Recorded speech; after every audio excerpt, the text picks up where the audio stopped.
Hello, I'm Don Mackey, here to welcome you today to Stories from the View, a podcast from the Pleasant View Senior Center in East Longmeadow, Massachusetts.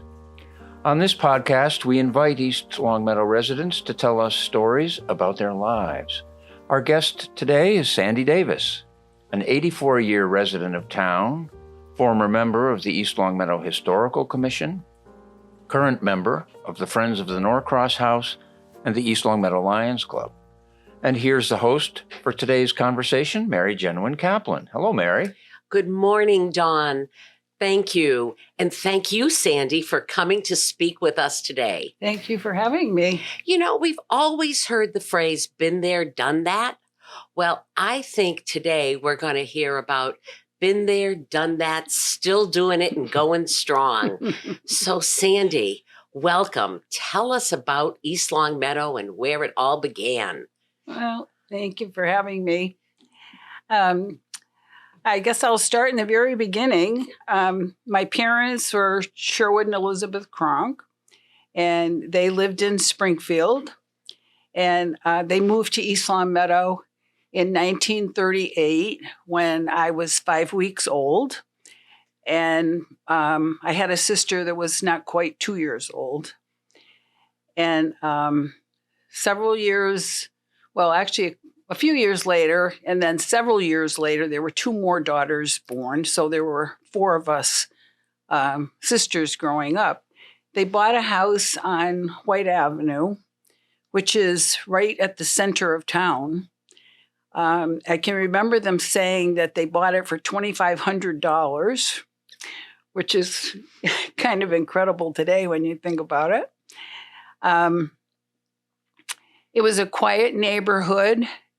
It ran between Elm Street and Pleasant Street. And we kind of called it a block where there was the children that we could play with were on Pleasant Street, Elm Street, Taylor Street, and Rankin Avenue. And we, played kids' games that they don't play today.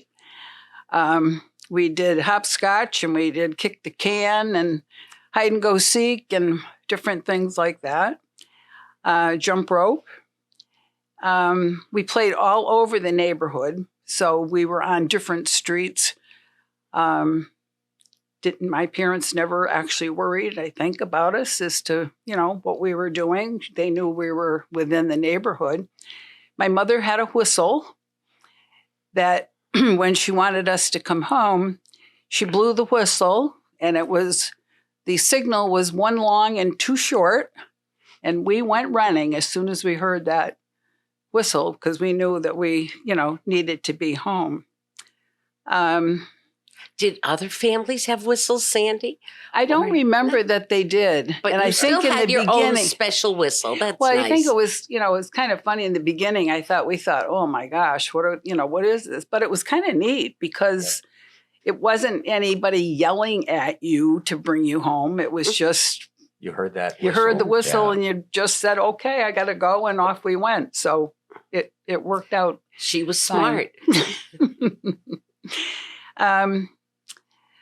Let me think. We had our telephone was a party line. We had two people on the line, so obviously we had to share. Susie Delahanty was the telephone operator in town, and she was up over where what used to be Nooney's Hardware, right in the center of town. And it was kind of interesting because I think she knew everything that was going on in town with everybody. And there was one time when my father kept trying to call my mother on the phone and nobody answered. And at some point, Susie interrupted and she said, Sherwood, if you're looking for Elizabeth, she's up at Mrs. Belden's playing bridge. She was the social media. Yeah, right? Yeah, so she kind of, kept track of the people in town and what they were doing, but it was kind of a fun thing. So nobody thought anything of it. those were also the days when you never had to lock your house or windows. We used to go away even on weekends. My grandfather had a place in New Hampshire, and on weekends we used to go, never locked the house. It was our house. Didn't belong to anybody else. So, and the cars were the same way, and we never had to worry about leaving windows open if we, went someplace. And it was kind of a wonderful life when you think of it. My parents were very active in town in civic organizations, and my father was a charter member of the Lions Club back in, I don't know, I think it was 1942 or 43. And my mother belonged to a church groups, and she belonged to the Women's Community Club. My father was on several town committees, and he was selectman in town for, I don't know, 12 or 15 years, I think it was. We always had, we belonged to the Congregational Church and right in the center. And we used to have a lot of church suppers. And I can always remember we brought a picnic basket with our table service. We brought our plates and cups and saucer and silverware. And there was always a committee of people that cooked the dinners. And the children always helped serving the table. So it was a very family-oriented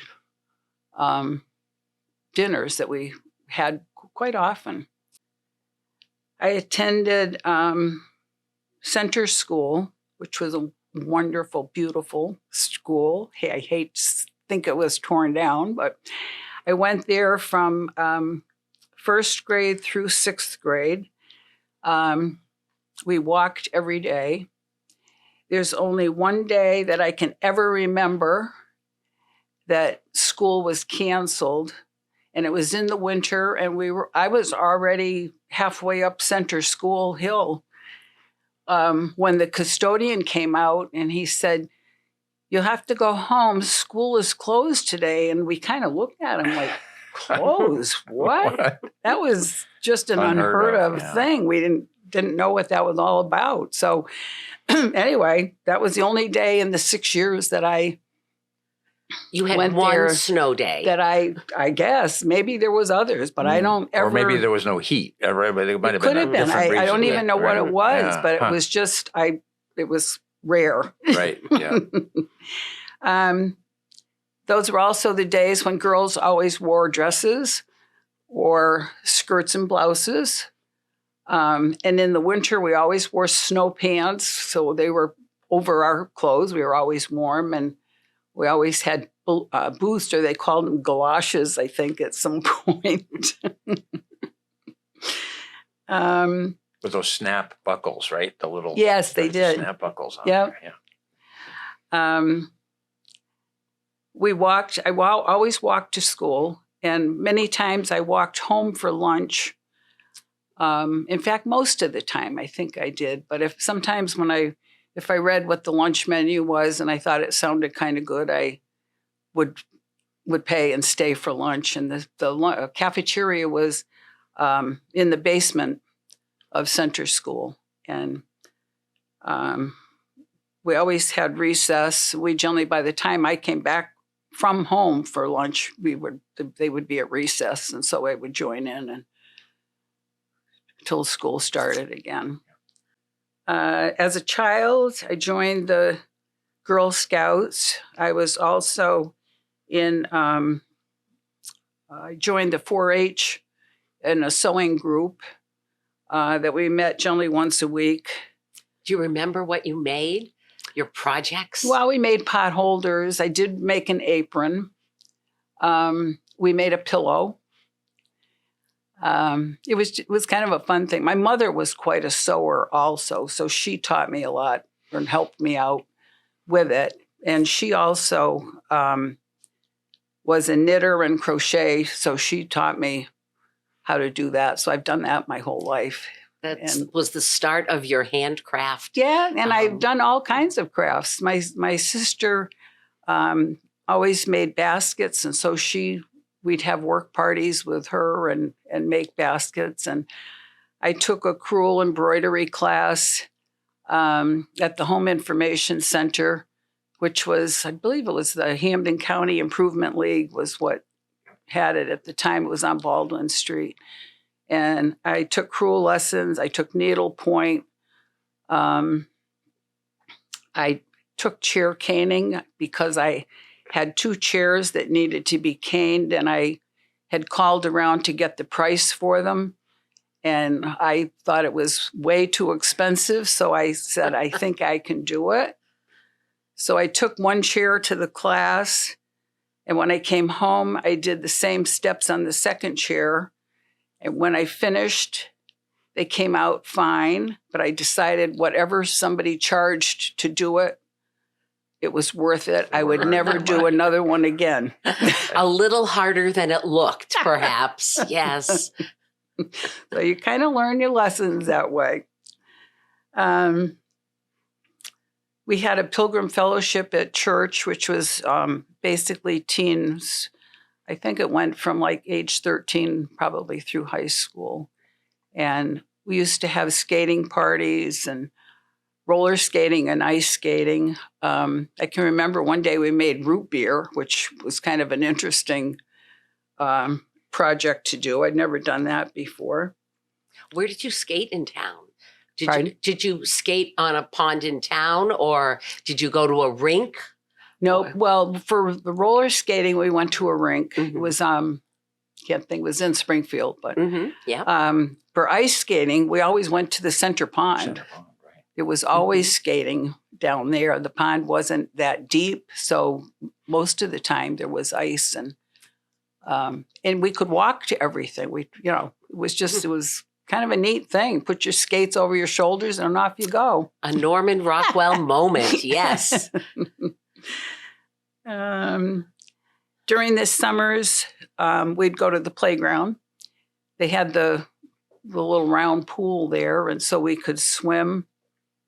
They had obviously a leader there that we did a lot of crafts and played games, and they had swing sets. And so we spent, we go down and have for the morning, go home for lunch, and come back in the afternoon almost every day in the summer. And then on weekends, my grandfather had a cottage on a lake in New Hampshire. So we lots of times would go up there. And several years later, my parents built a cottage on a different lake we went to. And then years later, my husband and I built a cottage on the same lake and spent a lot of time up there weekends. And it was kind of interesting because all 4 sisters now have cottages side by side on the same lake. And it's been just the best place for family to gather. What a wonderful tradition. We've kept, it's kept the family really together with cousins and everybody. Not everybody's there all the time, but it's... How far up in New Hampshire? It's just north of Keene.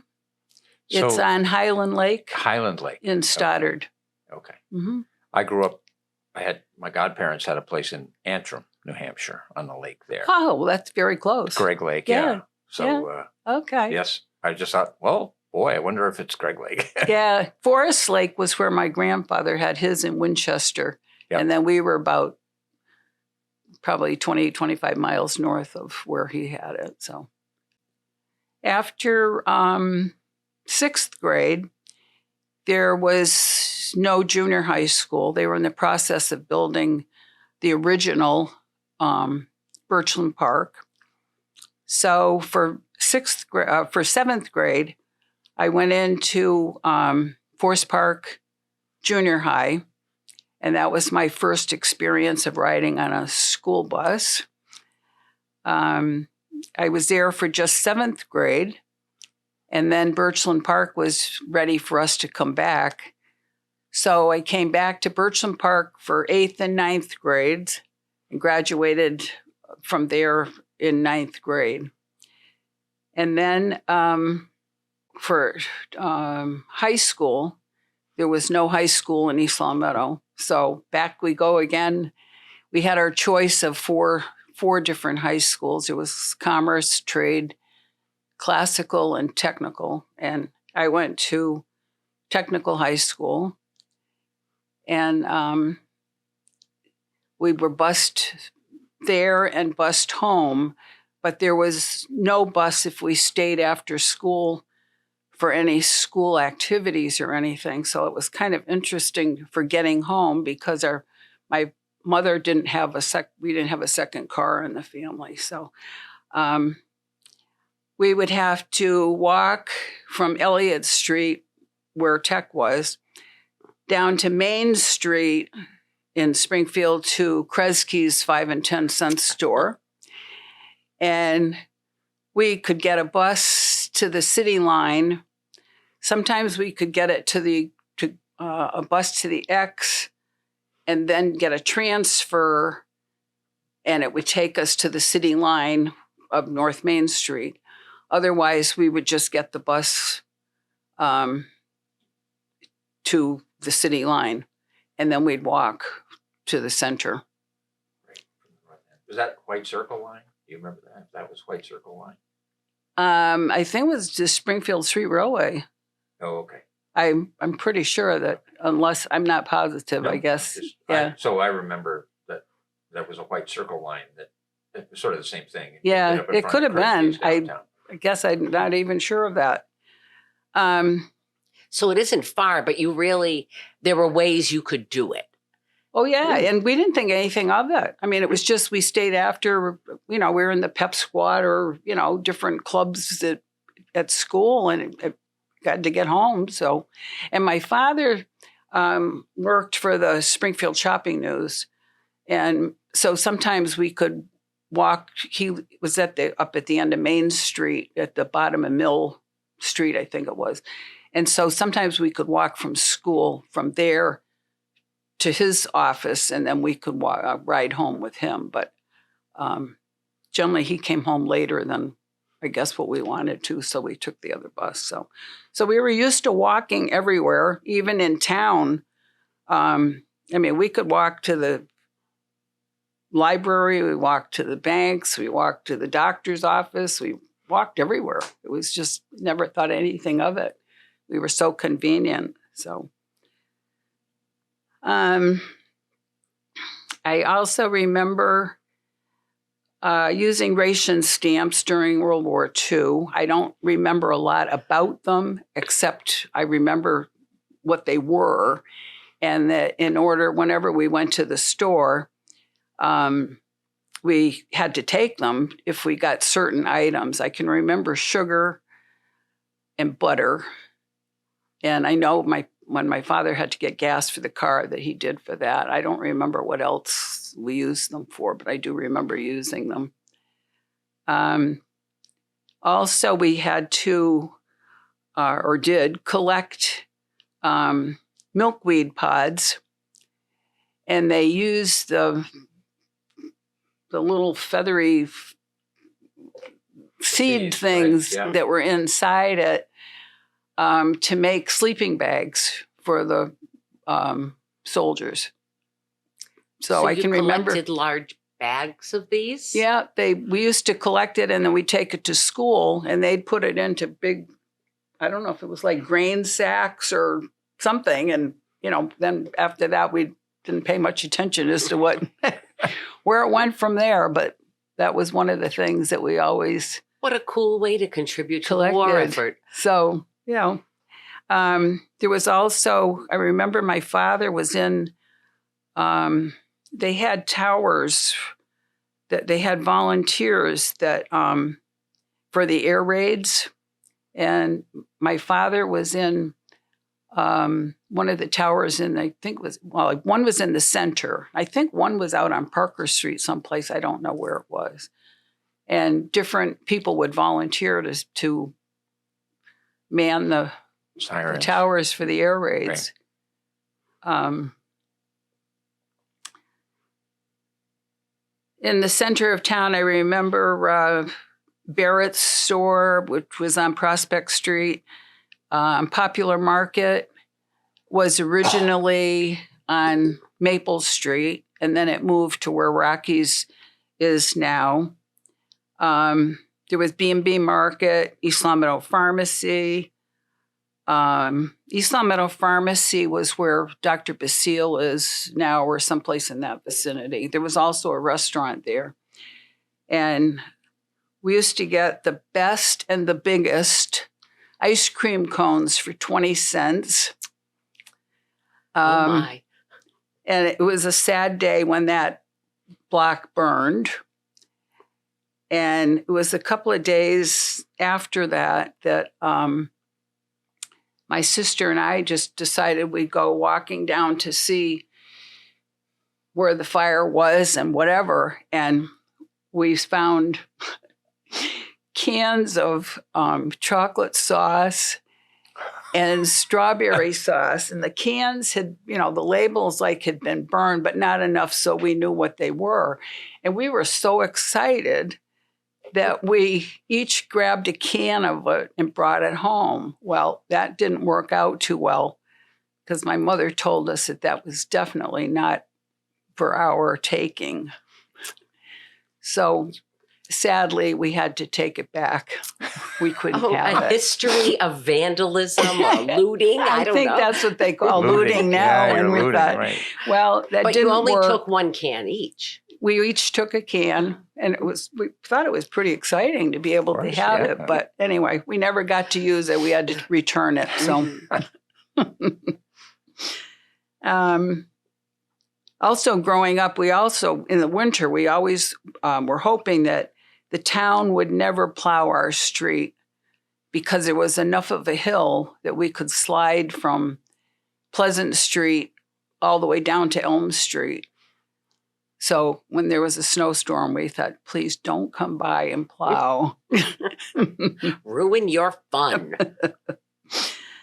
That was in the 50s. We used to they had block dances at the center. They used to block off Shaker Road. And I think it was mostly square dancing that they had at that time. And it was really a lot of fun. And the Lions Club always had a carnival, and there was always a section for the 4-H group, whether it was things that you made, handmade, or whether it was things that you grew, and you got judged on those. So that was always a fun thing to do. When Springfield Safe Deposit and Trust Bank first opened, my sister decided that she wanted to be the first depositor. So she got up early, got dressed up, and went down to the bank and stood at the front door waiting for them to open so she could have deposit number 1. How old was she? Was she an adult, a young adult? She was young. I think I was trying to figure out somewhere around 13, I think. I can't remember. And there was an article in the paper, and I tried to find the article because I figured that must have the date on it. Right. So that was kind of interesting. How large was the deposit? Pardon? How large was the deposit? Do you remember? Oh, I don't think it was very much, probably $10 or something. Like that, right. At some point, let me see. In order to earn money, I used to babysit, and we used to take cans back to get money. And when I babysat, we got 25 cents an hour, and it was, even if you babysat into the half hour, you got the 13 cents. Every once in a while, the people would pay you the extra for the extra hour, and you think, whoa, we really came home with a lot of money this time. And families were larger then. Oh, yes. You may have earned your money too. Right. And if people had laundry baskets with clothes in them that were clean, we always folded them and whatever. If there was any dishes in the sink, we always washed them. So they really got their money's worth for, for that. And of course, there was no television. So if it was on a school week, we would bring our homework and do homework while we were there. If they had magazines, newspapers, or whatever, we'd read. We had to entertain ourselves. We didn't, there wasn't anything to entertain us. So, and sometimes if they went out to dinner, the family, then it meant we cooked supper for the children Kids. and put them to bed too. So, anyway, it was a fun thing to do, and it was a good way for us to earn money. So. I graduated from Tech in 1956.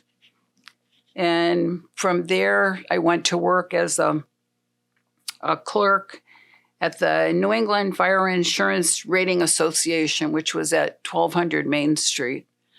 And I worked 38 hours a week there. And on our lunch hour, we'd always quick eat our lunch in a back room. And then we'd walk to Main Street to Forbes and Wallace or Steiger's or Brigham's or whatever stores were there and shop and then come back and work the afternoon. And then in 1957, I met my husband, Jim Davis, and he was a longtime resident in town, and he had just returned from 4 years in the Air Force, and he worked at Timbercraft Woodworking Company on Summers Road before he went into the service, and then when he came back, he went back to work there. And a girlfriend of mine was dating a fellow that Jimmy worked with. And even though Jimmy and I had known each other before he went into the service, we never dated or anything. And they arranged a date for us to go for our first date. So we went to the Hank Snow show at Symphony Hall. Ooh, fancy to the city. Yes. And it was a very short courtship because we met in November.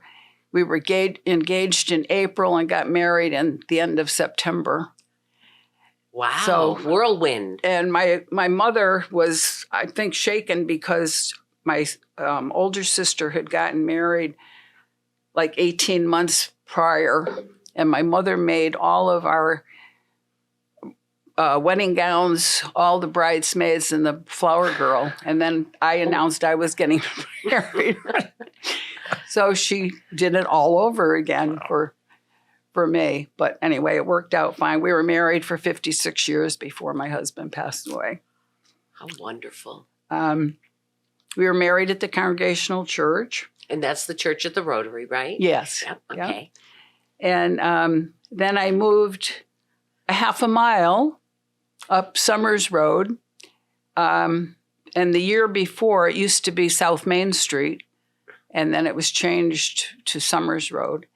And we moved into what was originally Jimmy's grandparents' home that they had bought in 1870. Mm. And his grandfather used to own Pine Quarry at one point, and he had several teams of horses that used to pull the stone out of the quarries. And then he ran or owned Frank Champlin Artesian Well Company up until 1943 when he passed away. And at some point, it was after we were married, but his parents were still owning the house, was when the town took part of our property by eminent domain to build inward commons. our house is on Summers Road, and it used to go backed up to Crescent, Western View Circle. Western View, right. And they took that in order to build that. And then a few years later, they took more family property because there was a lot of family that lived right on the same area because it used to be a farm. And they took that property to build Quarry Hill. So during our first years of marriage, Jim worked at Timbercraft Woodworking. And then later he and his partner, Dick Redden, started Suburban Cabinet Shop. And they had it on down on Shaker Road where Arnold's Meat is now. That used to be their cabinet shop. And they had that from 1959 until 1989. And then from 2000 to 2015, my husband had his shop in the back of the house, and then it was Jim Davis, cabinet maker. When we were first married, Jim made $75 a week. I made $38 a week. We seemed to do fine. We had 2 children, Christine and Brian. And for preschool, they went to Ticky Tack Academy for Tiny Tots, which was on Lee Street. It was in a home on Lee Street. And they both attended East Long Meadow schools. I was able to be a stay-at-home mom. I did up until they were in, I think, probably junior high. I used to do a lunchroom mother at Mountain View when they were going there for a while. I think I got $6 a week or something. And then I worked part-time for Hallmark Cards for 31 years, and I retired when I was 76. And some days I wished I had not retired and had continued working, but sounds like you enjoyed your work. I did. I did. And I find that sometimes it's boring being home. I would rather be, out doing something. I've always tried to be active. We always were my husband was in the JCs and I was in the JCettes, meeting lots of young couples, and it was lasting friendships. It was a wonderful experience. And that was a huge group in East Long It was, Meadow. yes. And they always put on the East Long Meadow pageant at that time. And I can remember it was when seatbelts first came out, and we had a drive to sell seatbelts to people. And you could only be in the JCs, I think it was until age 35. And I think then you were called an exhausted rooster or something. That is true. I can verify that. I have heard that. And from there, my husband joined the Lions Club at that point, and he was a 51-year member and a past president and different positions over the time. I joined the Lions Club later than he did. We were both members of the Historical Commission. Jim was treasurer for 15 years. We were both first founders of the Historical Norcross House, and Jim was treasurer there for 12 years. And I have continued and am now secretary for it. So we rent the house out for different occasions and whatever. Now, I was not around when that was founded in town or maybe on Earth, but how did that happen? Was it merely a historic house and this wonderful group of people said, let's preserve this resource? It was the house was owned by the Norcross brothers. There was two brothers, James and Jesse. And they owned, I think it was 6 redstone and brownstone quarries in town. I can't name all of them, but there were I think that many. And it was, I think originally it was when we were Longmeadow before we became East Longmeadow. And the house, the Norcross House, was built in 1880. And the Norcross family had a house in Springfield. And then they had this house on Maple Street. It was 89 Maple Street, was their summer home. And different generations used it for their summer home. I think it was up until somewhere around 1953, because I think in 1949 they used it as a tea room. The front rooms, I think, were a tea room. And then the house was sold in 1953 to an Elizabeth Baldwin, and she had the Busy Bee Nursery School for, I don't know, somewhere around 8 years, I think. And then there was a art studio that was in the carriage house that was in the back. And then in 1961, Leon Pfeffer, he was a podiatrist. He bought the house, and he and his wife, Diana, lived there until he died in, I don't know, 1988, I think it was. And his wife continued to live there, and they leased the house to Karen Marzian, I think it was. That was a podiatrist also, until 1955. And then 1999, the Springfield Day Nursery purchased the property. And at some point, they were going to demolish it and build a new building with all primary colors and whatever, and it did not go over well at all with the town people. So they, Merle Safford was a longtime member in town, and she was instrumental in getting a group of people together, my husband being one of them, to preserve the house. So they got a group of citizens to develop the plan to preserve and restore it. The Friends of the Norcross Center then was born. And the town people they would pledge 5 years, a certain amount of money to be able to buy the house and pay the mortgage. So that's what they did. And they did it. You did it. Yes. And they had, in order to restore it, they had the sheriff's department sent men out to do the restoration part. There were roofers, plumbers, floor painters, everybody that, worked on it.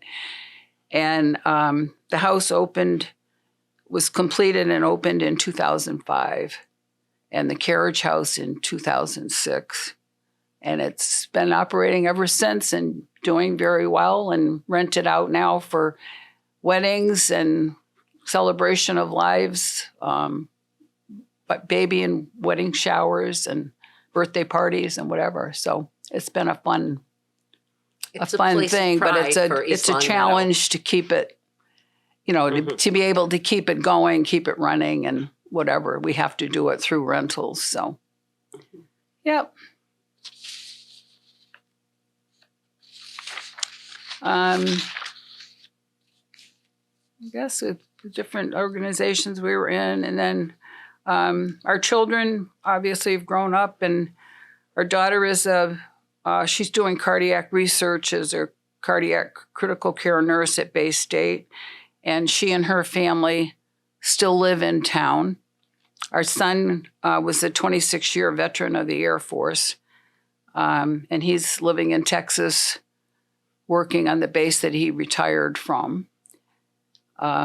Christine's boys went to Mountain View School, Birchland Park, and the high school, so it was kind of history repeating itself. The legacy continues. And it was kind of fun because they would take the bus, they lived on Hampton Road, and they would take the bus to school, but they would walk home from Birchland Park or from the high school to our house, and we'd watch them until the parents got home from work. So that was nothing better for grandparents. It was just a fun time, and to get to know your grandchildren and whatever. And if I can ask, how many generations is that then?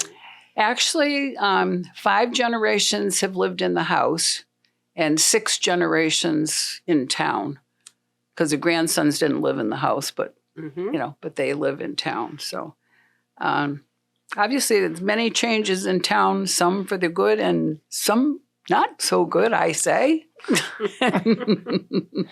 you want to elaborate on any of that, or are you just going to leave it at that? I really I miss the center of the town. There were some beautiful homes on Shaker Road, Maple Street, North Main Street. And to me, that is all lost. Yeah. And I just think it was such a beautiful center. Not that it isn't now, but it's not the same. That's, I think, is what, I find very hard to take. And the other part was that growing up, you knew everybody in town. So wherever you went, whatever you did, you could talk to people, you knew them, you knew their families. And today it's just very different. It's harder, I think, to meet people and whatever. It's different. It's bigger. So, it's harder. There are more players now. Right. I can always remember my mother saying, because I know they had a trolley that ran in East Long Meadow. My mother always told me that she took me on the last trolley out of East Long Meadow, which was in 1939. I don't remember it. But I can say that I did ride it anyway. So I think it's important for people to join civic organizations, to be part of town boards, town committees. I just think for us, it was a fun time for socializing and for bringing up families. And I found it very rewarding because of the number of things that you did for the town people to enjoy. So. And I think, and you can correct me, but that seems to be a legacy that has continued. People in East Long Meadow seem to be generous with their time. Yes. We still have community events that are very exciting, including things at the Norcross House. Right. And now Center Field. Right. And the Rotary and the Lions are still going strong with different activities. Right. But still family friendly. Yeah. Yeah. And more recent, I have now started coming to the senior center, and I enjoy a lot of the special luncheons that they have. I've met people, new people, which has been wonderful. And it's interesting because I've also run into people that I went to school with back in grammar school. And, everybody's life changed and they moved to different places. And I've come back and now I see a lot of the people that I went to junior high or high school with and have met. And it's just kind of a fun thing to kind of reminisce and whatever. Reconnect after all these years. And I enjoy with the senior center, I come down and I use the exercise equipment.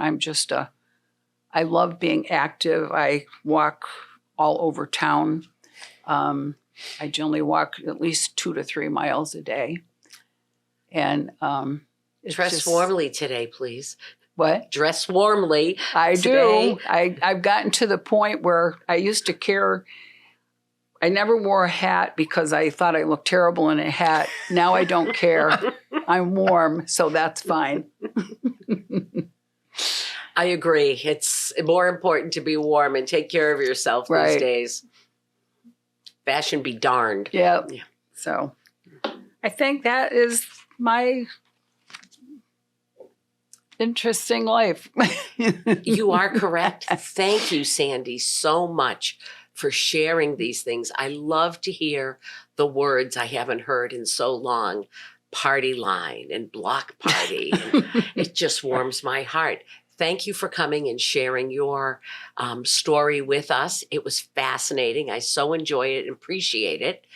And thank you, Dawn, for getting us all hooked up here. Yep, I'm glad to be here and happy to sit in today for Eric. So that wraps up today's episode of Stories from the View. And thanks very much to our guest today, Sandy Davis. Thank you. Thank you for having me. It's been fun. And our host, Mary Jenowyn Kaplan, for a really fascinating conversation and great to hear so much town history. So the Stories from the View podcast is available on the LCAT 01028 channel on YouTube. If you have a story you'd like to share, please contact Pleasant View Senior Center Director Erin Kobler by stopping by the center or calling 413-525-5436, extension 1401, or sending an email to erin.kobler@eastlongmeadowma.gov. Thanks for listening, and we'll see you next time at Stories from the View.